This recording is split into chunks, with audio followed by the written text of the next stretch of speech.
नमस्कार, आप देख रहे हैं बीएमएस न्यूज विपिन पांडे के साथ। एक विशेष सूचना ध्यान से सुने। इस समय साइबर फ्रॉड डिजिटल अरेस्ट कर लेते हैं और किसी को भी बताने से मना करते हैं।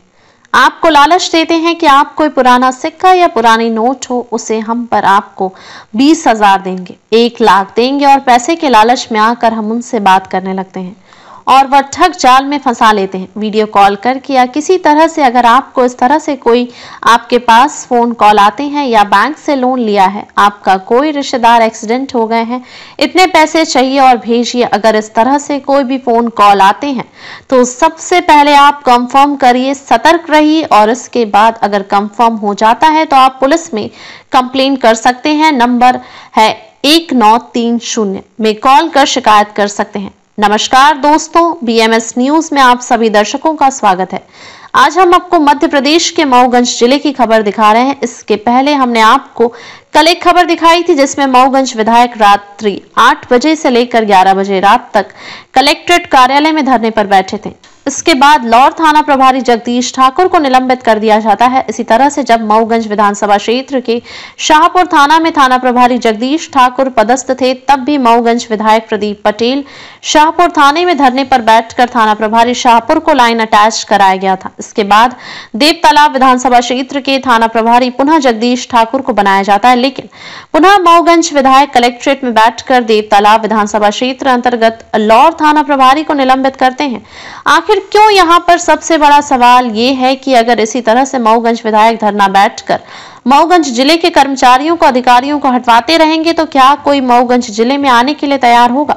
जब ये जानकारी पुलिस अधीक्षक मऊगंज रचना ठाकुर से ली जाती है कि मऊगंज विधायक के धरने बैठने के बाद विधानसभा देव तालाब क्षेत्र अंतर्गत थाना प्रभारी और जगदीश ठाकुर को निलंबित किया जाता है। पुलिस अधीक्षक रचना ठाकुर के द्वारा बताया गया कि मऊगंज विधायक प्रदीप पटेल ने कई साक्ष्य दिखाए। उस साक्ष्य के आधार पर देव तालाब विधानसभा क्षेत्र अंतर्गत थाना प्रभारी लॉर्ड जगदीश ठाकुर को निलंबित किया गया है। तो क्या अब जनप्रतिनिधि ही पुलिस का काम करेंगे? क्या जिला मऊगंज की पुलिस असमर्थ थी? अगर जनप्रतिनिधि को पुलिस का भी काम करना पड़ेगा तो जनप्रतिनिधि विकास का काम कैसे कर पाएंगे?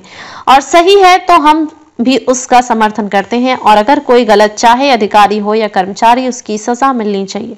अब मऊगंज जिले की पुलिस की जगह पर आम आदमी को जनप्रतिनिधि की पुलिस का काम करना होगा और वहीं पर देव तालाब विधानसभा क्षेत्र के विधायक के द्वारा कुछ नहीं कहा जा रहा है, कोई वक्तव्य उनका नहीं, कहीं भी नहीं दिख रहा है, क्योंकि यह मामला देव तालाब विधानसभा क्षेत्र गिरीश गौतम का है। इस बात को लेकर या फिर ढेरा में मऊगंज विधायक धरने पर बैठते हैं, उसी बात को लेकर भी देव तालाब विधायक गिरीश गौतम के द्वारा कुछ नहीं कहा जाता है। तो इसका मतलब यह है कि हो सकता है कि देव तालाब विधायक गिरीश गौतम ने मऊगंज विधायक को अपनी विधानसभा सौंप दी है। क्या आपको सुनाते हैं पुलिस अधीक्षक मऊगंज रचना ठाकुर ने इस मामले को लेकर क्या कुछ कहा, देखिए पूरा अपडेट विपिन पांडे के साथ। ये मामला ये था कि अक्टूबर माह में एक अपराध पंजीबद्ध हुआ था गिलाबदर आरोपी के विरुद्ध और उसमें उसकी गिरफ्तारी हुई थी। नोटिस का मामला था, उसको नोटिस तामील कराया गया था और जिसमें कि जिला बदर का उल्लंघन की अवमानना करने पर उसके विरुद्ध थाना में विधि संगत कार्रवाई नहीं की गई थी।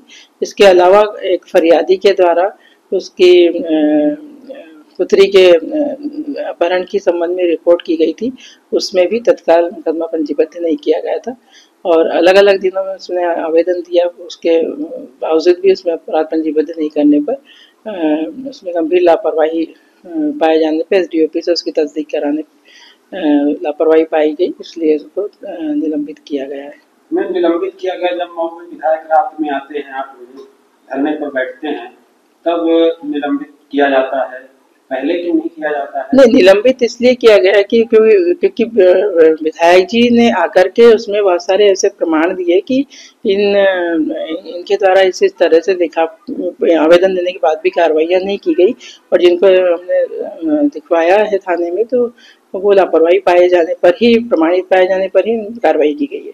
6 तारीख को अपराध पंजीबद्ध किया गया, एनएसए लगाया गया, इसके बाद थाना प्रभारी के खिलाफ कार्रवाई नहीं, 15 तारीख को फिर से एक आवेदन दिया गया था। 15 तारीख के आवेदन थाने में प्राप्त हुआ है, उस पर कोई कार्रवाई नहीं हुई है।